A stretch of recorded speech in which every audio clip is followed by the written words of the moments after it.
Eclesiastes capítulo 11, meus irmãos, provavelmente essa será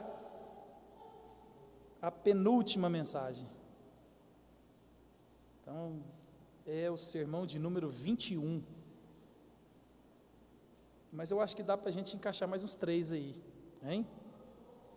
Então nós estamos já despedindo da sabedoria através de Salomão, de Eclesiastes.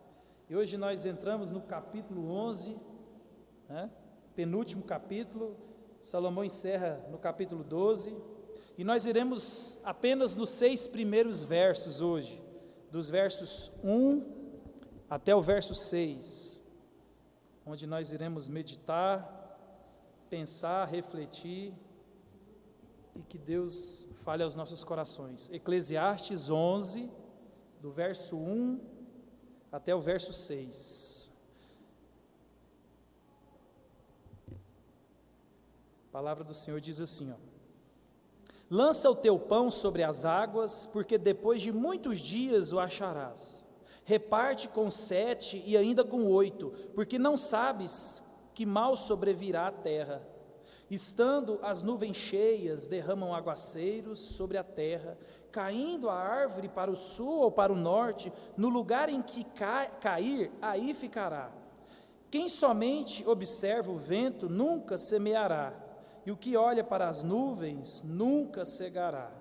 Assim como tu não sabes qual o caminho do vento, nem como se formam os ossos no ventre de mulher grávida, assim também não sabes as obras de Deus, que faz todas as coisas. Semeia pela manhã a tua semente, e à tarde não repouses a mão, porque não sabes qual prosperará, se é esta, se é aquela, ou se ambas igualmente serão boas. Baixe sua cabeça, vamos orar mais uma vez? Pai, a tua palavra que é inerrante, que é suficiente, foi lida. Que o Espírito Santo do Senhor fale aos nossos corações, nos convencendo do pecado, da justiça, do juízo. Faça com que a palavra do Senhor prospere na nossa vida, que entendamos e que frutificamos, para a glória do Senhor. Assim oramos em nome de Jesus. Amém. Então, meus irmãos, estamos chegando ao final. Particularmente, gostei demais do livro de Eclesiastes, espero que vocês estejam gostando, Eu gostei tanto que eu assisto a minha pregação, eu preparo, eu prego e eu ainda assisto durante a semana. Ela é boa, Não por causa do pregador, é por causa da mensagem, viu, meus irmãos? Então, meus irmãos, a gente tem chegado ao fim, mas Salomão continua a nos falar, continua a trazer a sabedoria dele. No último capítulo, Salomão ele nos exortou contra uma vida tola, Ele mostrou para nós que a tolice mata. A tolice muitas vezes nos coloca em más lençóis. Viver uma vida a seu bel prazer, vivendo do jeito que você acha que vive, como se você fosse o detentor de toda a sabedoria e pudesse resolver tudo, como se você tivesse a chave do universo. A Bíblia chama isso de tolo. Tolo é aquele que vive como se Deus não existisse. E ele chamou a atenção no último capítulo para nós não sermos tolos. Mas agora Salomão aqui, ele vai mostrar para nós que a vida é um risco. Nós temos visto isso, A vida ela é imprevisível. Por mais que você tenta prever a vida, por mais que você tenta, por exemplo, capacitar os filhos para um bom futuro, a gente sabe que não tem garantia de nada. O fato de você gastar tempo, energia, recurso, na boa educação dos seus filhos, talvez não fará dele um grande homem, não fará dele um grande profissional. Mas a vida é um risco, e Salomão agora, ele vai falar disso para nós. A vida é risco, correr risco faz parte da vida. Contudo, meus irmãos, ele vai nos alertar que ao mesmo tempo que a vida é cheia de risco e viver é correr riscos, nós não podemos viver deliberadamente na tolice. Corrermos riscos sim, mas com sabedoria. E não a sabedoria abaixo do sol, a sabedoria que está acima do sol. Nós aqui, ficou aqui o grupo mais velho da igreja, e nós aqui já temos idade suficiente para saber que quando a gente vive a vida achando que nós somos sabedores de tudo, nós damos muita cabeçada, né? Eu sou o mais novo aqui do auditório agora, ó. Ninguém achou ruim, né? Não, a Sabrina é mais nova que eu, gente. Então, meus irmãos, a vida é um grande risco. Estar vivo é um risco. E Salomão nos chama a viver, a correr esse risco, mas com sabedoria, não com tolice, não com imprudência. Então, ele começa o verso 1 e verso 2, ele vai dizer o quê? Lança o teu pão sobre as águas, porque depois de muitos dias o acharás. Reparte com 7 e ainda com 8, porque não sabes qual mal sobrevirá à terra. Então, meus irmãos, eu tenho falado para vocês que o livro de Salomão é um dos livros mais difíceis de interpretação na Bíblia. E quem está falando isso não sou eu, são os estudiosos, os grandes eruditos. Eu sou apenas aquele que leio o que os eruditos escrevem e prego. Deus não me deu essa capacidade de perscrutar, essa erudição. Eu sou mais raso. Mas o fato é que a grande erudição, eles discutem, e é um dos livros mais difíceis de se interpretar, de se entender. A gente tem visto isso, né? Porque Salomão está querendo mostrar para nós como a vida é boa, como o mundo é bom, como isso tudo é belo, mas ao mesmo tempo não preenche o vazio do nosso coração. Ele está tentando trazer respostas que eu e você temos e levantamos constantemente na vida. Então ele começa dizendo: lança o teu pão sobre as águas, porque depois de muitos dias acharás. Reparte com 7 ou com 8, porque não sabes o mal que sobrevirá à terra. Então, esses versos aqui, principalmente, eles são motivos de algumas discussões dentro da academia, né? E eles tentam dar algumas interpretações para ele, e a primeira interpretação que alguns dão para esses versos, né, em primeiro lugar, alguns interpretam o verso 1 e o verso 2 como um chamamento à generosidade, né? O sábio aqui, ele está olhando, né, e nos chamando para prestar atenção nos necessitados. Por isso que ele diz, lançando o pão sobre as águas. Alguns vão dizer que isso aqui significa compartilhar aquilo que é seu com aqueles que precisam de ajuda. Porque a ideia aqui, mais ou menos, é que quando você faz isso, né, e se você um dia chegar a passar pelo mesmo problema, a bondade volta. É mais ou menos essa a ideia dessa interpretação. Então, pão sobre as águas aqui é um provérbio muito antigo. Ele foi achado nos escritos egípcios e nos escritos árabes, né? Já é um provérbio bastante antigo. E a ideia é assim, ó, faça algo bom e lance-o no rio. Quando o rio secar, você encontrará. Vai estar lá aquilo que você fez de bom. E no verso 2, quando ele fala reparta com 7 e também com 8, a ideia aqui, na generosidade, 7 na Bíblia é o número da perfeição, da completude. Então, reparta de forma perfeita, com 7, mas também com 8, ou seja, extrapole o perfeito, extrapole o que é bom, faça mais. Essa é a ideia.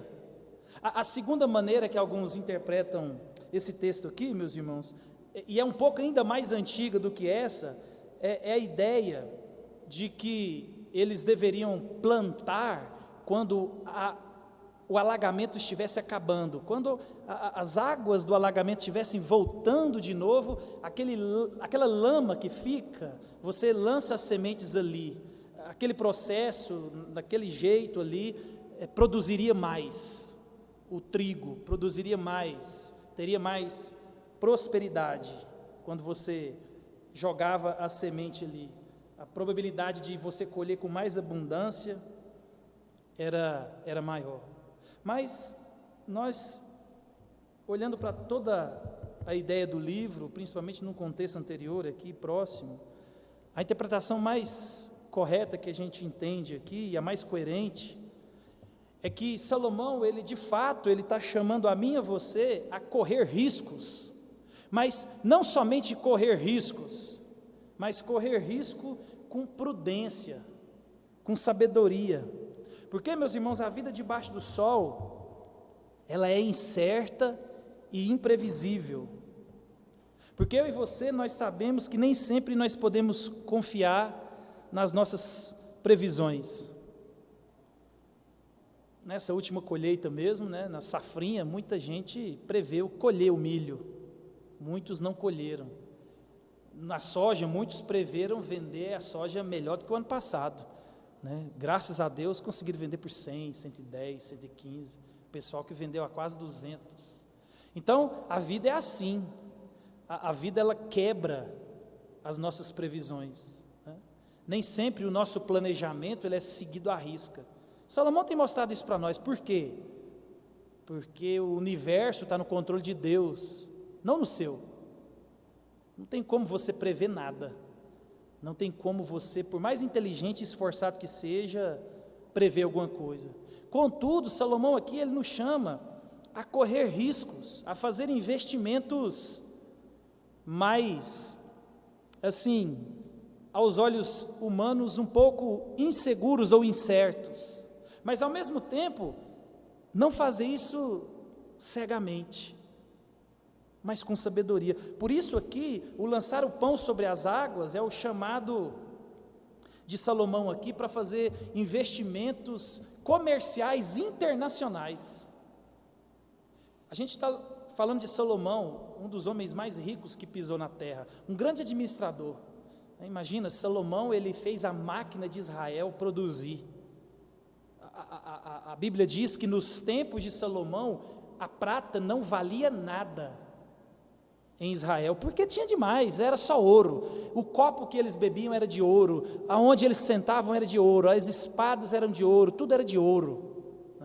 Então, Salomão, esse sábio, esse excelente, exímio administrador, onde tudo que ele punha a mão, ele prosperava e prosperava muito. Salomão aqui, ele nos chama, e ele chama o povo aqui na época a fazer esses investimentos internacionais marítimos, Mas ao mesmo tempo aqui, ele chama a prestar atenção, porque essas atividades ela têm retorno, mas exige paciência, muita prudência. Então ele vai dizer: lance o pão sobre as águas, que depois de muitos dias acharás. Por quê? Ao assumir o risco de investir, meus irmãos, a espera pelo retorno nesse tipo de comércio, ela provavelmente virá, mas ela vai demorar.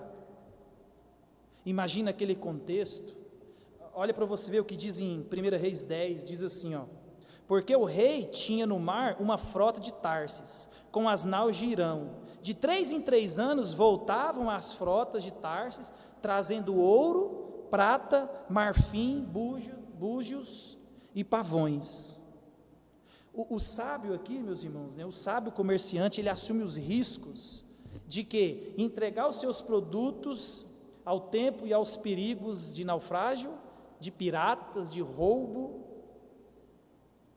E o texto vai dizer para nós aqui que os investimentos que Salomão fazia nesses comércios internacionais, os navios voltavam de 3 em 3 anos. Era muito tempo. Um autor que eu li diz assim, sem risco não há ganho. Então, Salomão, meus irmãos, ele chama a nossa atenção para que eu e você nos atentemos para os negócios espirituais do mesmo jeito. Lembre-se, naquela época não tinha os recursos que nós temos, havia uma expansão de comércio. Então, o comércio marítimo internacional era uma prática não dominada, e nunca foi tão dominada pelos israelitas. Contudo, Salomão, ele vai nos dizer, é arriscado o investimento, tem um risco, demora, 3 anos, de 3 em 3 anos ele viu o retorno desse investimento dele. Contudo, você precisa exercer um pouco de paciência, você não sabe o que está acontecendo, Você entregou a sua colheita, você entregou o seu bem, você entregou o seu patrimônio nas mãos de um comerciante que vai levar o seu produto e você não sabe o que vai acontecer. Mas Salomão vai dizer assim, ó, calma, que o retorno vem. Com paciência, espere. Então ele nos chama aqui a fazer esses investimentos financeiros. Há uma prudência, porque o tempo inteiro ele está falando, há risco, você deve fazer e assumir esses riscos, contudo, seja prudente. Não sou o melhor e nem o mais capacitado, né, para dizer para você como você deve investir seu dinheiro. Mas eu posso dizer para você que o investimento é risco, e você tem que correr esse risco, mas não faça daquilo que Deus tem colocado nas suas mãos investimento de tolo. Procure alguém sábio, que entende da coisa, né, para fazer investimentos, que mesmo carregados de riscos, mas com sabedoria. E Salomão aqui, ele chama também a mim e a você a correr esses riscos, e para nós tratarmos da mesma forma na questão espiritual. A vida, meus irmãos, ela é um risco. Nós estamos correndo risco a todo momento. Viver o cristianismo verdadeiro, ele é um risco a todo momento. Talvez nós não temos essa dimensão, porque nós vivemos num país muito tranquilo, mas não é assim em todos os lugares. Então, Jesus, ele conta uma parábola, todos nós conhecemos a parábola dos talentos, e ali a parábola mostra que nós devemos aplicar os dons daquilo que Deus tem dado. Deus deu 5 para um, 2 para outro, e Deus deu 1 para outro. Deus ali, ele dá os dons, os talentos, na medida da capacidade de cada servo. E é interessante que o Senhor repartiu com todo mundo, de acordo com a capacidade de cada um. Mas o Senhor, quando Ele volta, Ele repreende somente o servo que agiu mal. Aquele servo que ele tinha uma ideia errada do Senhor. Ele fez o que com o talento que Deus deu? Ele enterrou. Ele vai dizer assim, Mateus 25, 24, chegando por fim, o que receberão um talento disse, Senhor, sabendo que és homem severo, que ceifas onde não semeastes, e ajunta onde não plantaste. Ele tinha uma concepção errada do Senhor. O Senhor é mau, não vou arriscar o dinheiro dele, vou enterrar, quando ele voltar, eu entrego. E é interessante que muitos pregam esse texto aqui, dando ênfase no lucro, no talento, mas a ideia aqui, quando a gente olha para o texto, Deus elogiou o que dobrou de 5 para 10, né? E o de 2, da mesma forma, a recompensa dos 2 foi do mesmo jeito. Deus, ele não está preocupado com o resultado do lucro financeiro, ele está preocupado com a mordomia, com o que eles fizeram, com a obediência. Olha o que ele vai dizer para os 2 servos que fizeram certo e dobraram. Disse-lhe o Senhor, muito bom, servo bom e fiel, foste fiel no pouco, sobre o muito te colocarei, entra no gozo do Senhor. Mas aquele que enterrou o talento, o que Deus disse para ele no verso 30 do capítulo 25 de Mateus?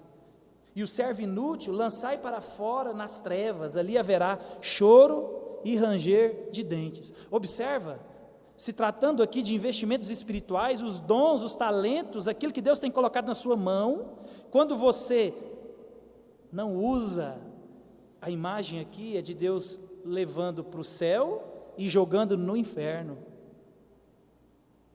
Deus, meus irmãos, tem nos capacitado e assumir riscos espirituais, mas a concepção errada que nós temos de Deus tem feito com que nós enterremos os talentos. Não, o Senhor é mau.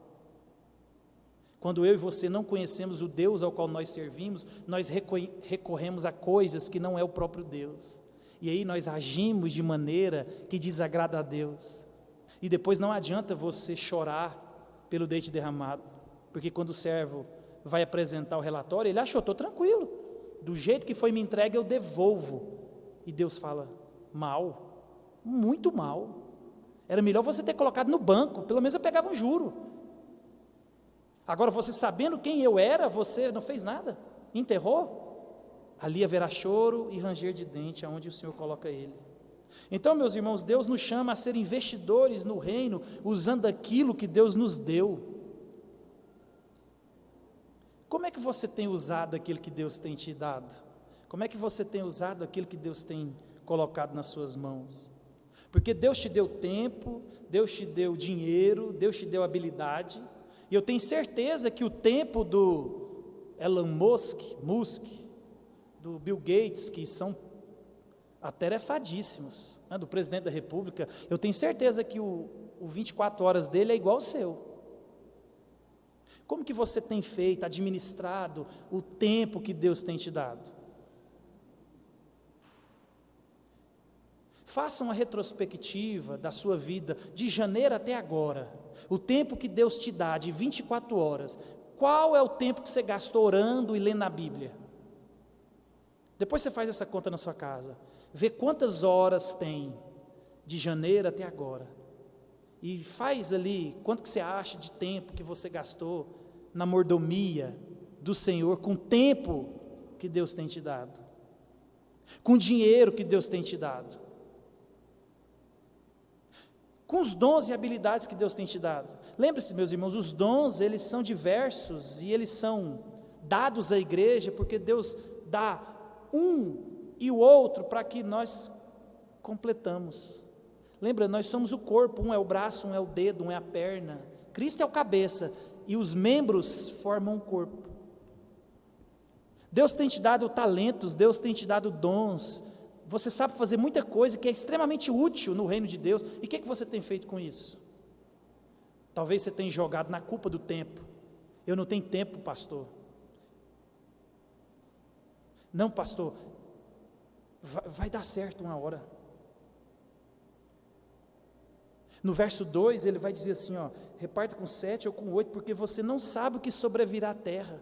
Meu irmão, você não sabe o que vai acontecer amanhã. Hoje você está aqui enchendo esse pulmão seu de ar, amanhã você pode estar de frente com o Criador. Hoje você está aí saudável, amanhã você pode cair numa doença, ficar inválido, igual um repolho em cima de uma cama. Como é que a gente tem administrado esse tempo, o dinheiro, os dons que Deus tem nos dado? Não, Senhor, eu vou só fazer mais um pouquinho, vou conseguir mais um pouquinho, vou aperfeiçoar mais um pouquinho, mas aí depois eu vou fazer para o Senhor. E esse dia nunca chegou.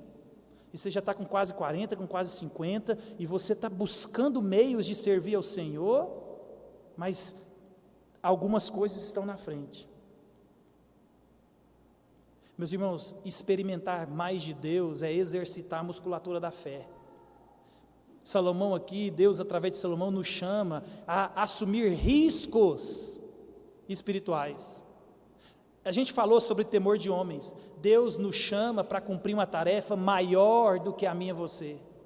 Não se sinta capaz de executar a missão do reino de Deus, porque você nunca é capaz.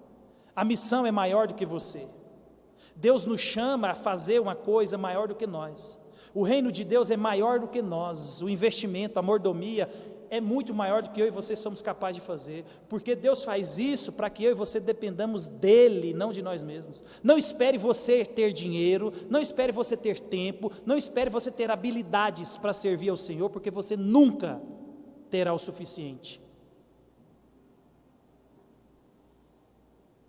Para experimentar mais de Deus, meus irmãos, você tem que exercitar a fé, a musculatura da fé. Fé é como se fosse um músculo, está cheio de gente raquítico dentro da igreja, seco, anorexo, porque não exercita a musculatura da fé. Um comentarista que eu li disse assim, precisamos aceitar a vida das mãos de Deus e desfrutá-la a despeito de suas provações e perplexidades. Esse tipo de vida contém em si os elementos de confiança e aventura. Por isso que Salomão diz, lança. Exige um compromisso total, entrega total ao Senhor. E contém uma expectativa, acharás, lança o pão e acharás. Mas é uma recompensa que exige paciência, porque o texto vai dizer, depois de muitos dias.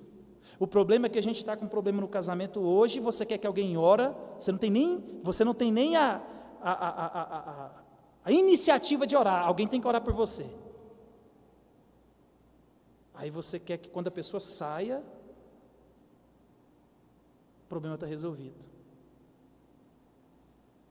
Não é assim. No reino espiritual não funciona do seu jeito, funciona do jeito do dono do mundo. A gente acha, por causa dessa tecnologia, do mundo no qual nós vivemos, que é tudo aperta um botão e está tudo pronto, automático. A gente acha que a vida é assim, e a vida não é assim. A vida não é faça uma oração e seus problemas acabaram, não é assim. Repreenda a doença e ela vai embora, não é assim. Lembre-se, meus irmãos, o chamado de Salomão é para correr risco, mas correr risco com sabedoria. A gente nunca arrisca assumir um compromisso na igreja, a gente nunca arrisca ler a Bíblia toda, a gente nunca arrisca, a gente nunca faz nada, a gente só arrisca pedir, e não tem problema pedir, continua pedindo, Ele é o Deus que faz todas as coisas, mas presta atenção na vida que você está levando. Você está confiando que tanto nesse Deus que você diz que é todo poderoso? Correr risco, mas com sabedoria. E ele vai dizer aqui, repartir com 7 ou 8. A ideia aqui que Salomão estava dizendo, imagina, eles estão colocando investimentos nos navios. Os navios se espalham e cada um vai para algum lugar. Então a ideia aqui da prudência, faça investimentos, há um risco, mas faça. Mas coloque em 7, em 8 navios, porque tem naufrágio, tem piratas. Talvez o seu investimento não chega lá e você toma um prejuízo. Então espalha 7, 8 navios. Com certeza um vai chegar. Com certeza o lucro voltará. Mas seja prudente. É a mesma ideia que os coaches financeiros na internet falam hoje. É aquela mesma ideia, né? Não coloque todos os ovos no mesmo cesto. Não é isso que a gente ouve? Então, olha aqui, Salomão ele está nos chamando a assumir risco. A vida é assim. A coisa não vem pronta. Não tem como você, em todos os aspectos da sua vida, ter respostas. Você não vai ter. Quem vai plantar soja agora, ele não sabe se ele vai colher. Ele tem que plantar. Assuma riscos, mas com sabedoria. E ele vai dizer assim, na sequência do versículo, né? Porque não sabes o que sobrevirá à terra. Meus irmãos, assumir risco muitas vezes é inevitável. Na área financeira mesmo, às vezes assumir risco é inevitável. Eu ouvi essa semana um coach financeiro dizendo assim, todo mundo pode empreender, mas nem todos são empreendedores. E ele estava querendo dizer, porque nem todos têm a capacidade de dormir com dívida. Porque empreender é assumir risco. Empreender é penhorar a casa, empreender é penhorar o carro, empreender é penhorar a fazenda. E tem gente que não tem essa capacidade de dormir devendo tudo que tem. E ele vai dizer, empreender é correr risco. Muitos podem, mas poucos são os empreendedores. Tem gente que não consegue dever R$1. Como é que você vai dever sua casa no banco? Então, meus irmãos, às vezes na vida assumir riscos é inevitável. Por quê? Você não sabe o dia de amanhã. Você não sabe. Mas ele nos chama a assumir os riscos com prudência, com sabedoria, porque amanhã é uma incerteza. Às vezes nós planejamos a vida, mas a gente só planeja a vida porque tudo vai dar certo. Meu casamento vai melhorar, meus filhos vão sair de casa, meus filhos vão arrumar um bom emprego, meus filhos vão fazer isso e tudo. Não, meu irmão. Desce daí de onde você está, cai para a realidade. Às vezes falta na minha vida e na sua planejar o caos. Você não quer planejar o caos. E se alguém morrer no percurso? E se uma doença chegar no percurso? E se você perder o emprego no percurso, você está preparado? Porque às vezes a gente só planeja como se tudo fosse dar certinho, redondinho, e a vida não é assim. A vida é um risco. Os jovens não querem casar porque não são maduros suficientes para assumir risco. Casamento é um risco, meu amigo. Tem coisa mais arriscada que casamento? A vida é assim, risco total. Ter filho é risco. Tem coisa mais arriscada que ter filho? Você cria, dá amor, dá dinheiro, dá tudo, e ainda ele vira para você e fala assim: você não deu nada, fez mais do que a sua obrigação. Você corre esse risco, eu corro esse risco. A vida é um risco. Essa ideia que o mundo vende de que planeje. Eu gosto de ver as pessoas da internet. Tem uns agora que são muito bons, eu dou risada. Eles falam assim: você que tem uma renda de R$4.000.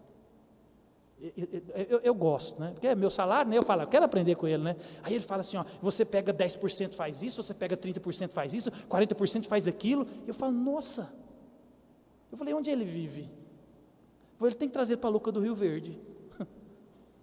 Ele deve comer só alface na casa dele. E nem compra aqui em Lucas.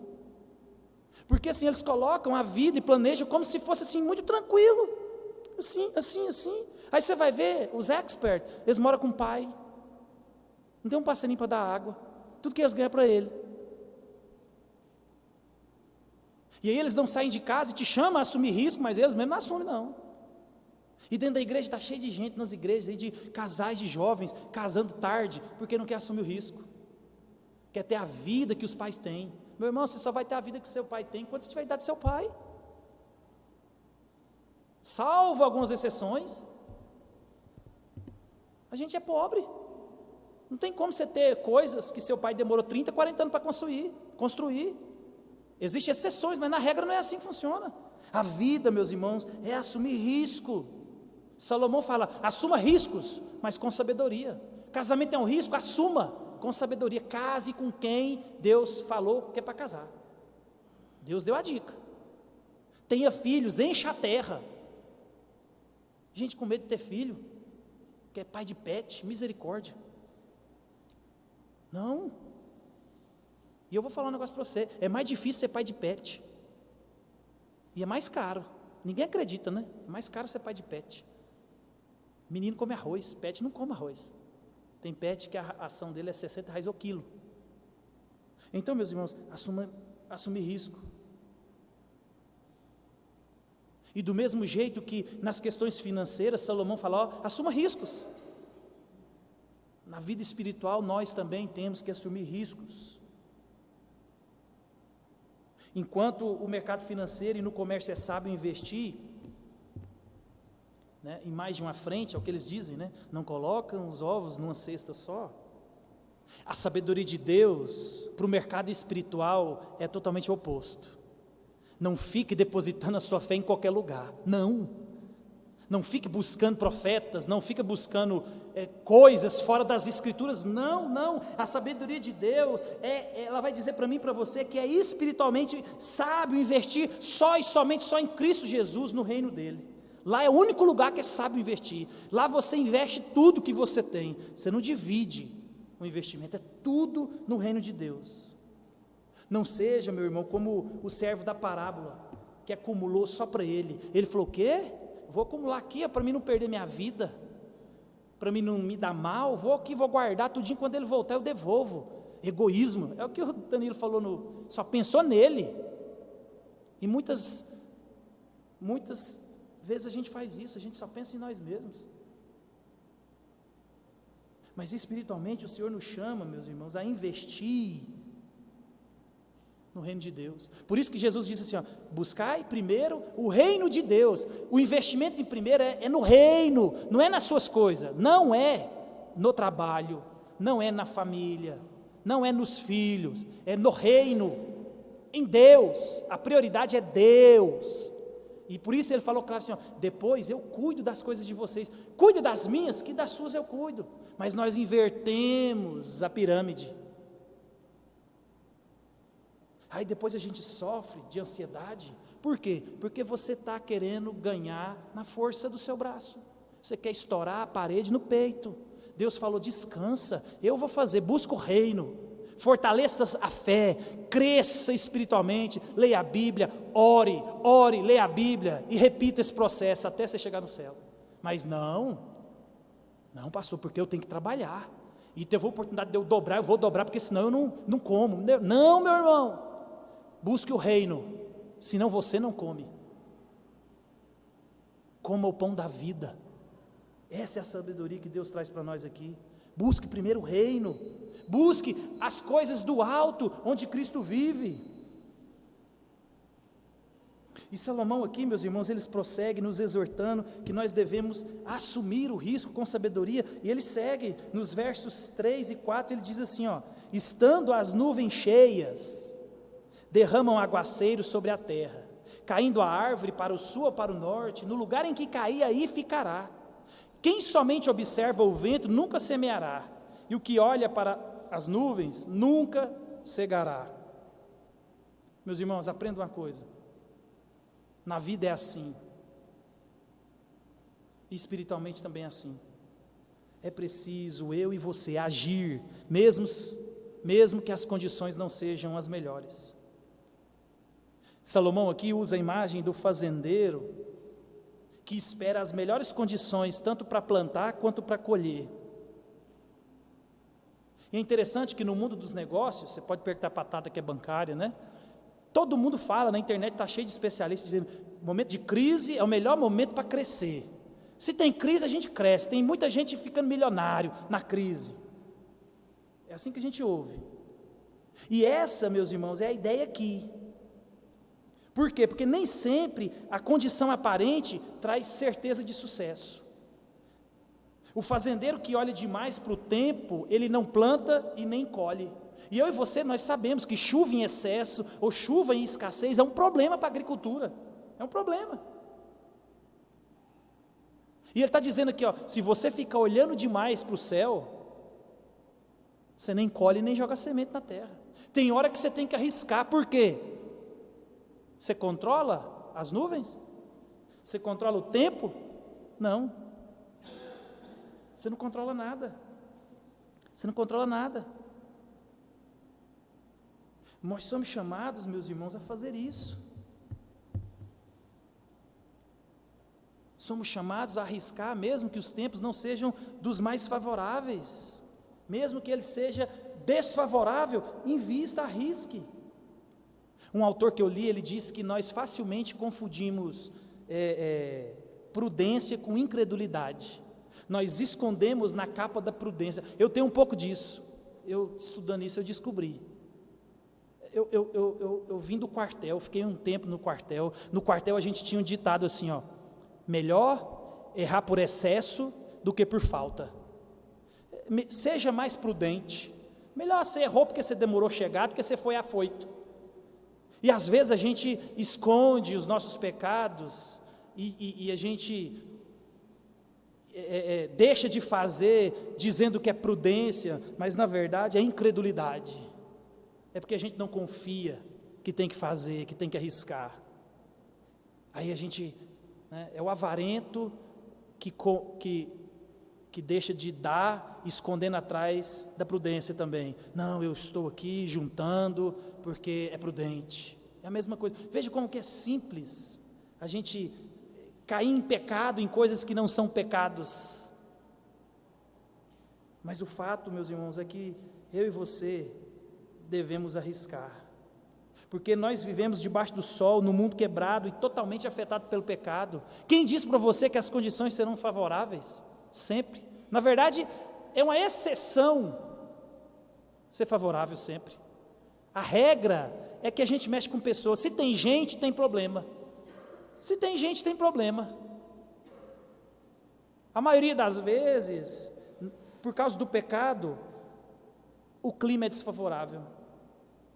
Então você deixa de orar, você deixa de investir, você deixa de ir, você deixa de crescer, você deixa de se aperfeiçoar, você deixa de investir, porque você olha para o tempo Não, eu vou aguardar mais um pouco. Mas o texto está dizendo para nós assim, ó, você não sabe o que vai acontecer. A chave, o controle não está nas suas mãos. Não adianta você achar que você vai acertar o momento certo, que você vai olhar para o tempo e falar, agora é o momento de plantar, agora é o momento de colher, agora é o momento de agir. Não, você não sabe. Você não sabe. Conheci casais que tentaram prever o melhor momento para ter filhos.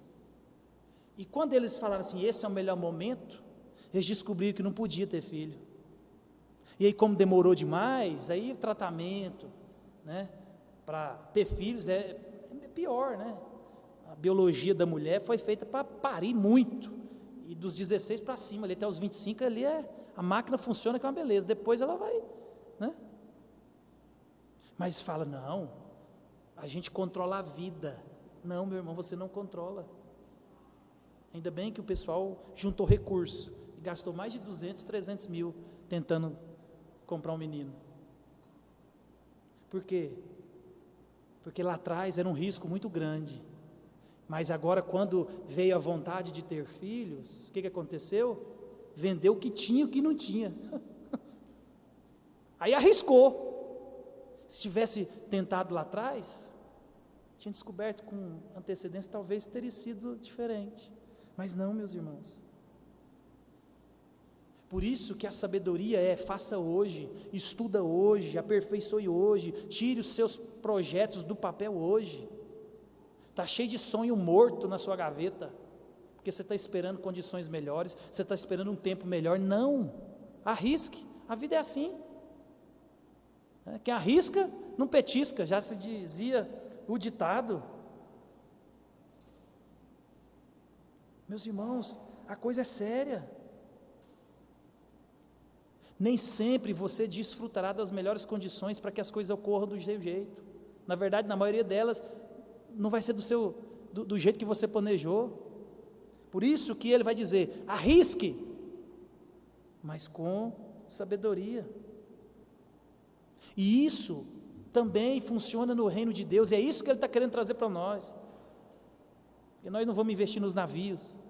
E a aplicação de Deus para nós, meus irmãos, é que no mundo espiritual, no reino, isso também é verdade. Então, não espere a melhor condição para se arrepender em Cristo Jesus, e confessar os pecados, e se reconciliar com Deus. Não, a melhor condição é hoje, porque amanhã, talvez, você perdeu o bonde. Se arrependa hoje. Se arrependa de não estar priorizando o reino de Deus. A reconciliação com Deus é hoje. Peça perdão para quem você feriu hoje. Depois não adianta você chorar na beira de um caixão. Ai, porque se tivesse aqui. Não. Meus irmãos, é hoje, o tempo que você tem é hoje. A Bíblia está dizendo aqui, ó, amanhã você não sabe o que vai acontecer. Você não sabe mesmo, meus irmãos, nós não sabemos. É hoje que Deus chama você a colocar o coração, o seu tempo, o seu dinheiro, o serviço, os dons no reino. É hoje. Assuma compromisso hoje. É hoje. Um autor que eu li disse assim, ó, se há risco em tudo, é melhor fracassar na tentativa do que ficar guardando seus recursos para si mesmo. Meu irmão, tem risco em tudo. Você vai beber uma água, tem um risco de você engasgar e morrer. Por causa disso você não vai beber água? Já diziam alguns que fracassado não é quem não conseguiu, fracassado é quem não tentou. Ah, mas eu queria ter uma intimidade com Deus.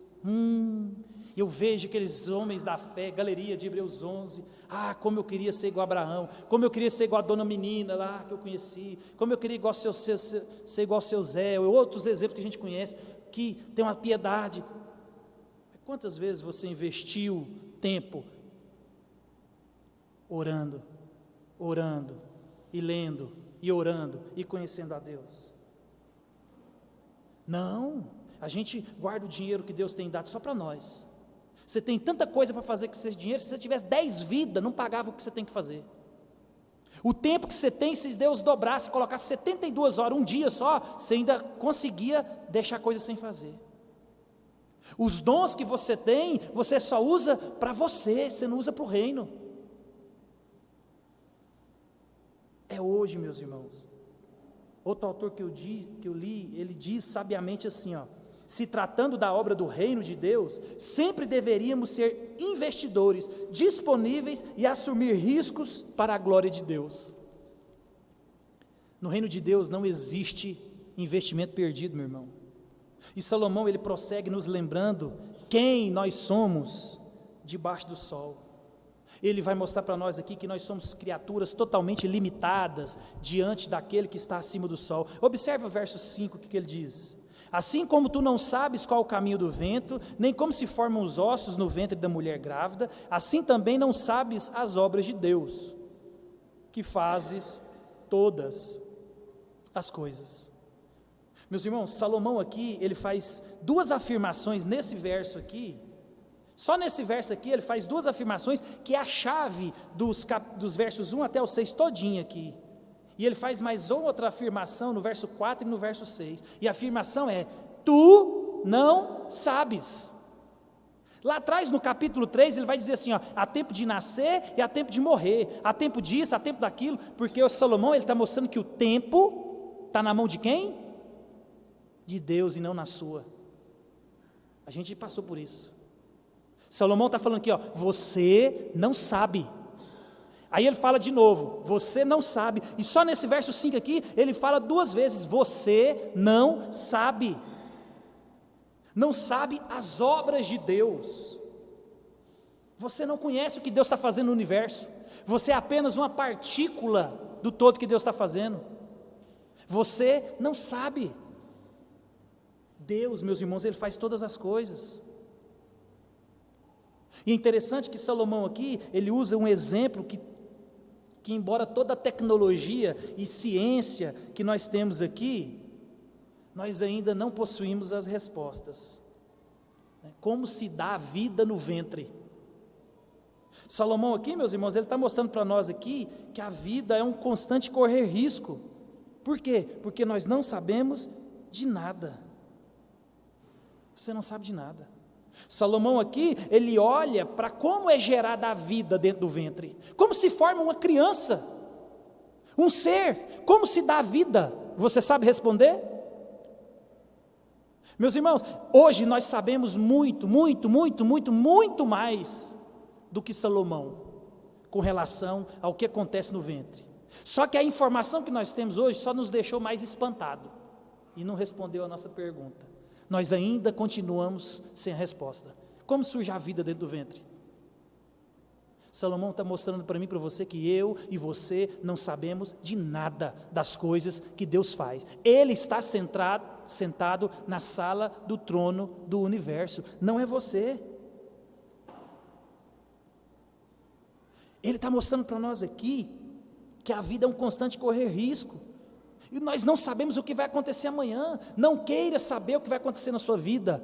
Não adianta você ficar perscrutando aquilo que Deus só revelou para Ele mesmo no conselho da Trindade. Para de ficar querendo saber o que vai acontecer. Jesus, ele alertou contra a ansiedade. Você vive ansioso porque você fica querendo correr atrás de quê? De comida, de casa e de bebida. Jesus falou assim: ei, para que você vai ficar ansioso? O que você pode acrescentar na sua vida? Você consegue acrescentar na sua vida 2 metros cúbicos de ar? Não. Você não consegue acrescentar 1 segundo na sua vida. Por que você está ansioso? Quem diz que você sabe alguma coisa? Você não sabe nada. Para que ficar ansioso? Então, meus irmãos, nós temos que entender. Nesse contexto aqui, ele nos chama a investir no trabalho. E ele nos lembra mais uma vez que nós não somos conhecedores de tudo e de todas as situações, mas mesmo assim, eu e você devemos agir, nós não devemos ficar parados. Nós entramos em ação porque Deus mandou, essa é a nossa responsabilidade. E nós podemos entrar em ação porque é nossa responsabilidade e porque sabemos que temos um Deus que cuida de todas as coisas, Ele é soberano, Ele é poderoso. Se renda ao poder de Deus. Deus está o tempo inteiro no livro de Eclesiastes mostrando para você e apontando acima do sol. E você com os olhos abaixo do sol, achando que a vida se restringe a esses seus 60, 70, talvez 80 anos que você vai passar aqui. Não, existe uma eternidade do outro lado. Você tem investido nela? Você tem investido nela? Você tem gasto tempo investindo na eternidade? Deus aqui, meus irmãos, nos chama a humildade. Deus aqui nos chama a confiança. Deus aqui nos chama a dependência. Se você é crente, você vive por fé e não pelo que você vê. É uma característica do crente, crente genuíno, verdadeiro, convertido, cheio do Espírito Santo, ele vive por fé. Eu não preciso saber o que vai acontecer, porque eu vivo por fé, não porque eu vejo, porque se eu ver não é fé. A Bíblia é clara sobre isso. Se você vê não é fé. A minha vida, a sua vida está nas mãos do Senhor. A única coisa que você tem que saber é se sua vida está nas mãos do Senhor, de fato entregue, e o seu coração está lá. Isso é o que importa. Agora o que vai acontecer amanhã, se você vai acordar bem mal, se vai prosperar, se vai dar errado, meu irmão, Deus sabe de todas as coisas, Ele controla o universo, Ele é poderoso, nós não. Jó, em todo o seu sofrimento, sofreu sem saber resposta. Lê o livro de Jó. Você e eu não temos a capacidade de sofrer uma unha do que Jó sofreu.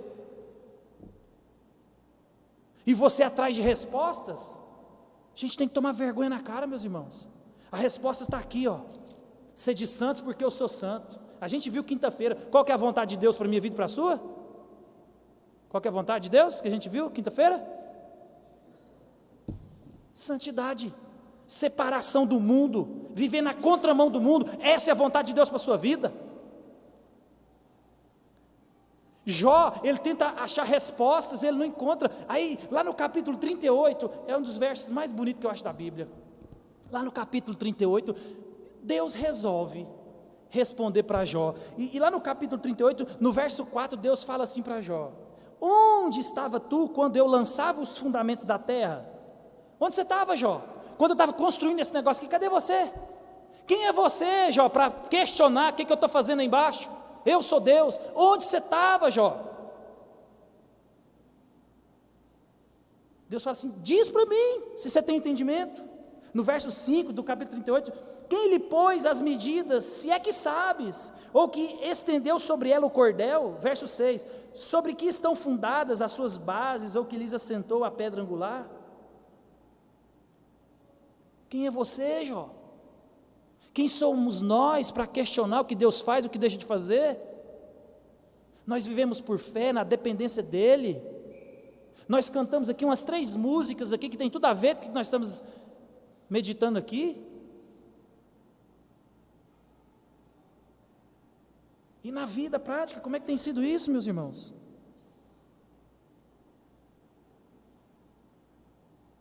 Eu e você, nós não sabemos, nós não entendemos as obras de Deus, nós não entendemos porque igrejas com bom evangelho, com a boa pregação, com bom culto, não crescem.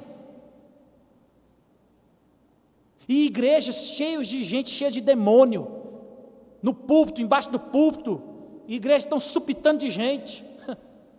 As obras de Deus nós não perscrutamos. Por que isso acontece? Não sabemos. Mas Deus fala: invista, continue orando, continue confiando, continue crendo. Eu não preciso saber, meu irmão. Eu não preciso entender por que tem banco vazio e a gente já não teve que comprar 60, 70 cadeiras. Mas meu vizinho às vezes está comprando cadeira já esse ano 3 vezes, né? E lá ele entrega recado tudo quanto é jeito do céu. Eu não entendo. As obras são de Deus e não nossa. Eu confio no Todo-Poderoso, Ele sabe o que Ele está fazendo, eu não preciso entender nada, meu irmão.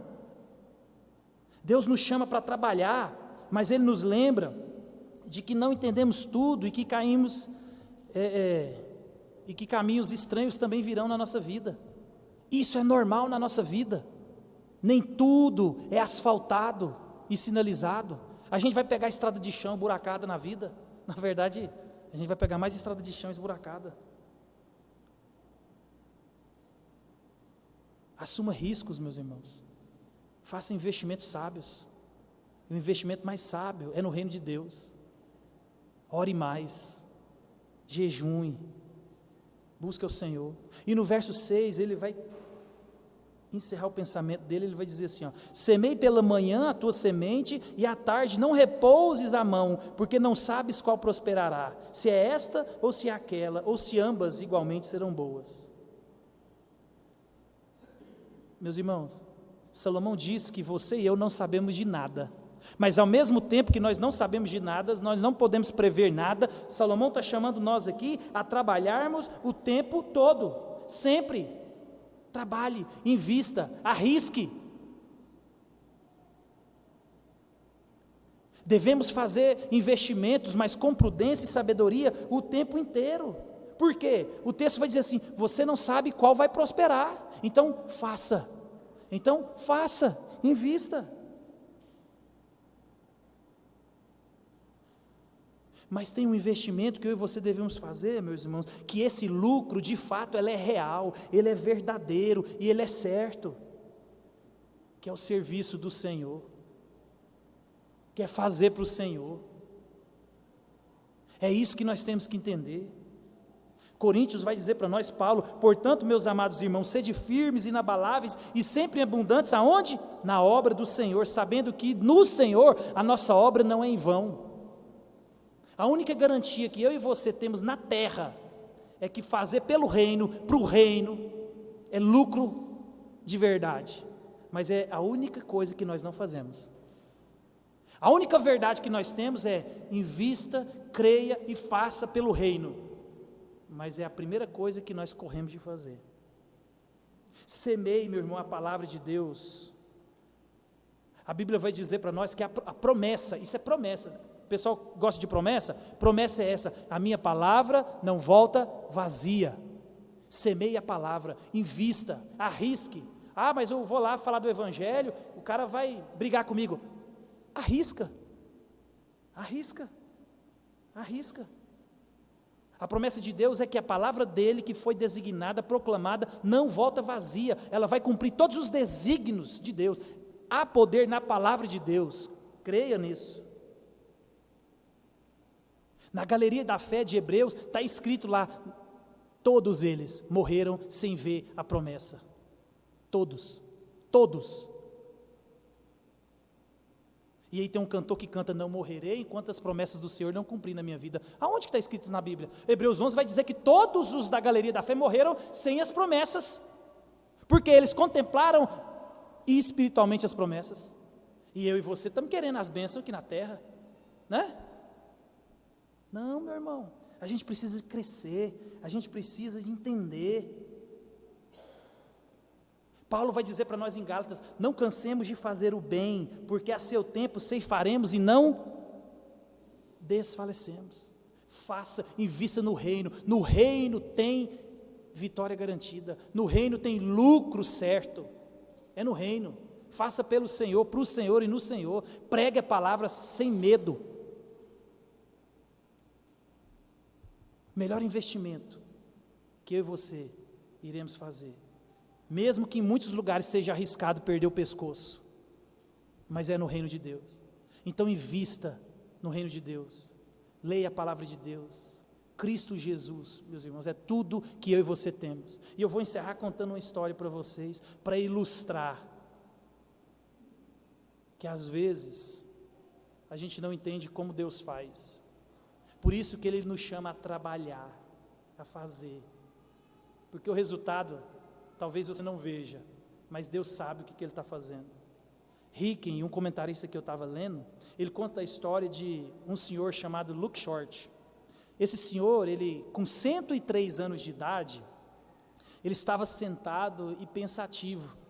E quando ele estava com seus 103 anos de idade, sentado e pensativo, Esse irmão, ele lembrou de um sermão que ele escutou na Inglaterra, de John Flavel. Mas quando ele lembra do sermão, aos 103 anos de idade, meu irmão, ele ora ao Senhor e ele pede para que Deus perdoe ele dos seus pecados naquele instante. Ele é impactado com a lembrança do sermão e ele converte ali, ele crê na morte salvífica de Cristo por meio da morte da cruz. Ele fala: Senhor, me salva. Ele lembrou do sermão. É interessante isso. Mas o mais interessante de tudo aqui, meus irmãos, não é isso. O mais interessante de tudo aqui é que ele ainda vive mais 3 anos.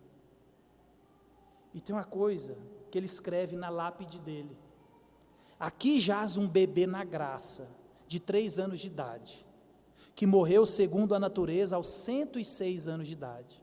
Mas o ápice da história não é esse. O ápice da história, e o mais impactante, é que o Sr. Luke, ele ouviu esse sermão de John Flavel na Inglaterra, há mais ou menos 85 anos antes desse ocorrido. A palavra de Deus foi lançada, a palavra de Deus foi pregada, e quase um século depois, a palavra de Deus frutifica. A palavra de Deus, meus irmãos, traz vida. Passou quase um século entre o sermão e a conversão, quase um século entre o plantio e a colheita. Por isso que o chamado do Senhor: continue orando, continue pregando para aqueles que ainda estão vivos e você ama. Gaste a tampa do seu joelho orando por aqueles. A palavra de Deus, ela não volta vazia, ela vai cumprir todos os seus desígnios. E a vida, meus irmãos, tem desses momentos. Não são as circunstâncias que nos definem. As circunstâncias não podem dizer quem nós somos. Quem diz quem eu sou é Cristo Jesus, Ele que me define quem eu sou. Eu sou filho, portador do Evangelho, da graça, da vida. E Ele nos chama a arriscar. E arriscar aqui, meus irmãos, é fazer o que Cristo fez. Ele deu a vida, Ele deu tudo. Arriscar é se entregar ao Senhor. Aquilo que parecia aparentemente perda na cruz, vendo Cristo morto e os discípulos desesperados, acabou, morreu o Salvador. Mas no terceiro dia Cristo ressuscita, meus irmãos. Aquela aparente perda, na verdade, traz vida para mim e para você. Continue pregando, continue crendo, há esperança. O trabalho no Senhor nunca será em vão. É o melhor investimento que eu e você podemos fazer.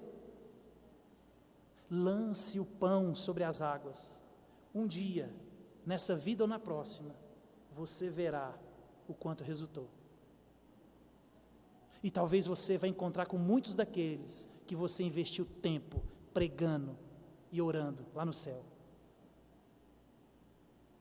Invista no reino. Lucro certo. Vamos ficar de pé?